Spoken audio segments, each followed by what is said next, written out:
c'est intéressant de, d'utiliser aussi le conscient et la logique du conscient, l'analyse du conscient pour comprendre un petit peu qu'est-ce qui se passe pour qu'on puisse se trouver dans nos vies qui sont finalement assez... on n'est pas en danger permanent, on ne vit plus dans des grottes comme Cro-Magnon qui risquait sa vie tous les jours. Et donc, on est quand même dans un contexte relativement sécurisé, et néanmoins, restent des anxiétés, voire des angoisses, parfois des peurs, des craintes, des incertitudes, des insécurités qui ont généralement, pour pas dire toujours, leur source dans l'enfance, dans la petite enfance. Lorsqu'on est enfant, lorsqu'on est tout petit, on n'a pas suffisamment d'expérience, pas suffisamment de recul, et généralement pas non plus suffisamment d'informations pour pouvoir relativiser ce qui nous arrive. Et on a ces fameuses 6 années de 0 à 6 ans, durant lequel on construit son univers intérieur, son univers mental, à partir des données que nous captons, que nous percevons avec nos 5 sens. Donc, ces premières années sont hyper importantes. Beaucoup de psychologues considèrent que tout se joue avant 6 ans, tout se joue à ce moment-là, puisqu'on n'a pas conscience d'être, déjà, on n'a pas vraiment conscience qu'on vient de venir au monde, qu'on est petit, on n'a pas conscience de notre maman, de notre environnement, on reçoit toutes des informations brutes à travers nos sens, on reçoit de la lumière, des couleurs à travers les yeux, on reçoit des sons à travers les oreilles, etc. Vous avez compris qu'on va recevoir des choses brutes. Et la première fois qu'on entend un chien aboyer, on entend juste « ouah, ouah » et on ne sait pas ce que c'est. Et donc, il faut un grand nombre d'expériences, de perceptions pour arriver à faire le lien entre un son et sa provenance, en l'occurrence, un chien qui aboie. Et donc, il y a cette part de vie dans laquelle on ne peut pas relativiser les choses et dans laquelle on va vivre aussi des émotions, c'est-à-dire ce qu'on appelle souvent des blessures, c'est-à-dire des sensations d'abandon, de trahison, de rejet, etc. Et donc, ces sensations qui sont très désagréables, on ne peut pas les relativiser. Aujourd'hui, quand vous êtes triste, eh bien, vous avez été de nombreuses fois triste, comme chacun d'entre nous, et donc, quand vous êtes triste, vous savez qu'au bout de quelques heures, au bout de quelques jours, si c'est une grande tristesse, peut-être au bout de quelques semaines, mais ça va finir par passer. On peut relativiser.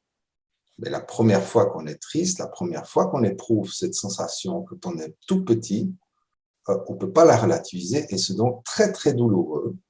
On a quasiment l'impression de mourir, on ne sait pas ce qui nous arrive. Et c'est une des raisons pour lesquelles la faculté de l'enfant à être dans le présent lui permet de tenir le choc. Il va être très triste et puis 3 minutes après, il voit un papillon qui passe et puis il est de nouveau content. Donc, il y a cette faculté d'être dans le présent qui lui permet de supporter ces chocs. Mais en réalité, tous ces chocs sont des informations qui viennent le construire. Et donc, comprenant cela, on peut bien imaginer que dans son enfance, on a tous vécu des moments d'insécurité, des peurs, des sensations de solitude, d'abandon, sensations qu'on est un peu seul au monde, et ça crée une insécurité. À partir d'un sentiment d'insécurité, on va développer un besoin de contrôle. Alors, vous allez plus ou moins vous reconnaître là-dedans. Il y a des gens qui sont hyper contrôlants, qui ont vraiment, vraiment besoin de contrôle, qui peuvent avoir même jusqu'à des problèmes d'insomnie, parce qu'ils ont tellement besoin, ils ont une telle sensation d'insécurité, un tel besoin de contrôle, que le simple fait de dormir devient dangereux. C'est des petits exemples, n'est-ce pas, que je vous donne, pour que vous puissiez un petit peu vous situer dans ce truc-là.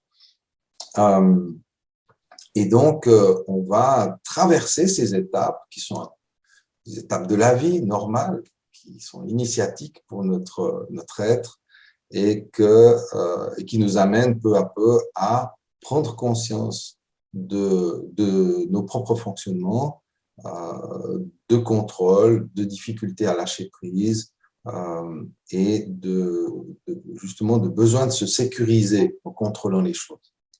Alors, il y a différentes manières de contrôler les choses. On peut devenir, comme je le disais, puissant, devenir oppressant, voire contrôlant sur les autres, voire manipulateur aussi. Ou alors, on peut être hyper gentil, par exemple, développer une gentillesse un peu exagérée, enfin un peu extrême, avec la croyance que si je suis très gentil avec tout le monde, bah, personne va me vouloir du mal. Donc, il y a tout un tas de possibilités de stratégies inconscientes qui vont se développer et qui, néanmoins, ne vont pas résoudre le problème de l'insécurité. Cette insécurité que, encore une fois, nous avons tous vécu et que nous sommes appelés à transcender à un moment donné.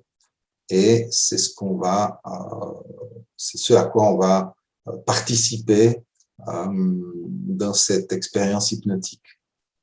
Transcender cette insécurité pour trouver la sécurité, pour retrouver en soi, ou trouver, peut-être pour la première fois, ou prendre conscience, débusquer cet espace de sécurité qui existe en chacun de nous.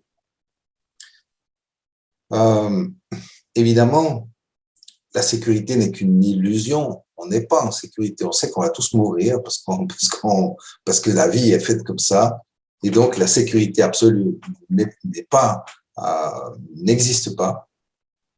Par contre, le sentiment de sécurité existe et en fonction des croyances de chacun, des croyances spirituelles qu'on peut avoir, notamment par rapport à la mort, par rapport à la vie, etc., on va pouvoir plus ou moins facilement contacter cet espace de sécurité qui est en nous, en soi.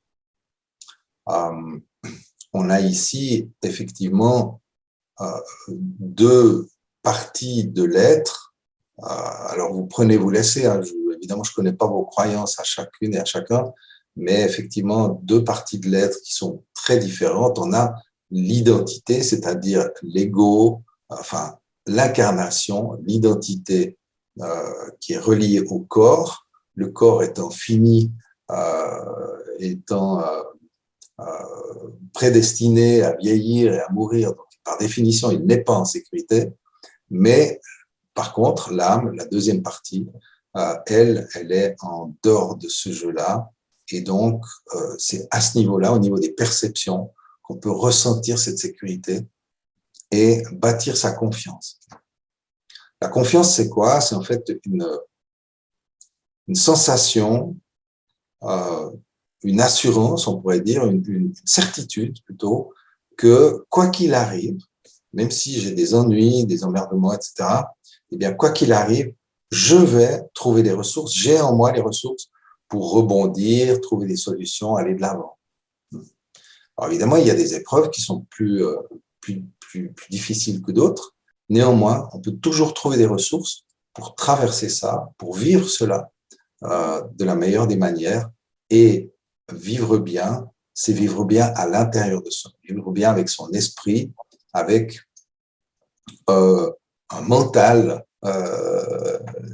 sain, on va dire une santé mentale, enfin un mental équilibré. Et c'est dans cet espace-là qu'on trouve la sécurité qui va nous permettre de lâcher prise sur ce qui nous arrive, lâcher prise sur les choses. Ça ne veut pas dire laisser faire, hein. C'est vraiment deux choses différentes. Lâcher prise, c'est arrêter de se crisper sur une volonté absolue, lâcher prise sur la volonté et laisser passer le flot de la vie.